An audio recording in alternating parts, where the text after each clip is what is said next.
বিজনীৰ মাজৰাবাৰীত শ্বহীদ লাফিকুল ইছলাম আহমেদ নামাকৰণেৰে নিৰ্মীয়মান ভৱনৰ আধাৰশিলা স্থাপন বিটিআৰ প্ৰধান প্ৰমোদ বড়ো। লাফিকুল ইছলাম আহমেদৰ স্মৃতিত ভৱনটো 50 লাখ টকা ব্যয় সাপেক্ষে নিৰ্মাণ কৰা হ'ব। লাফিকুল ইছলাম আহমেদ মৃত্যুক ৰাজনৈতিক কাৰণ কৰিব লাগে এইটোৱে CBI তদন্ত অধীনত আছে বুলি মন্তব্য বিটিআৰ প্ৰধান প্ৰমোদ বড়োৰ। BPF আৰু UPPL মিত্ৰতা সন্দৰ্ভত প্ৰমোদ বড়োৰ মন্তব্য 20টাৰ পৰা 22টা প্ৰাৰ্থী তালিকা ঘোষণা কৰিলে আকৌ UPPLৰ লগত মিত্ৰতাত আহিলে আৰু 10টা আসন বঢ়ায় নেকি? BPFক বিশ্বাস কৰিব নোৱাৰি। 5 বছৰত প্ৰায় 14বাৰ সদন হৈ গ'ল, কিন্তু হাগ্ৰামাই এবাৰো নাহিলে। এজন কি জননেতা হ'ব? এই মন্তব্য বিটিআৰ প্ৰধান প্ৰমোদ বড়োৰ।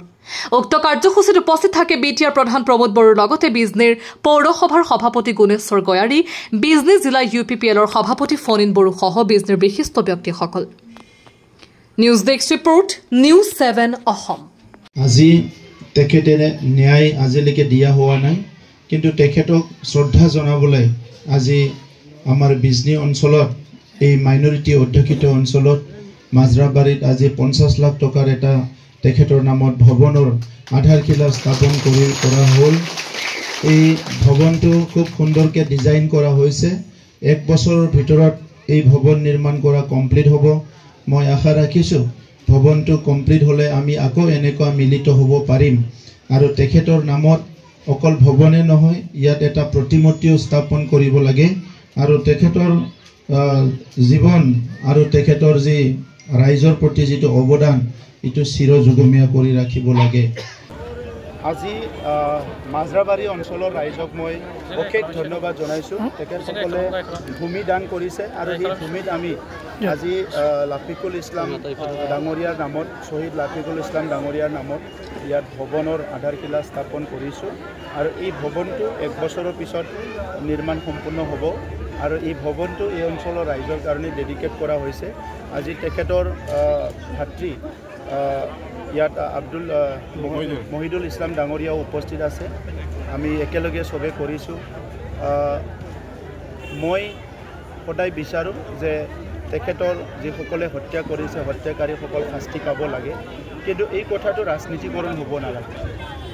এই যে হত্যা হৈছে ইয়াৰ ওপৰত CBI তদন্ত হৈ আছে আৰু CBI তদন্তটো বহুত দীঘলীয়া হৈছে।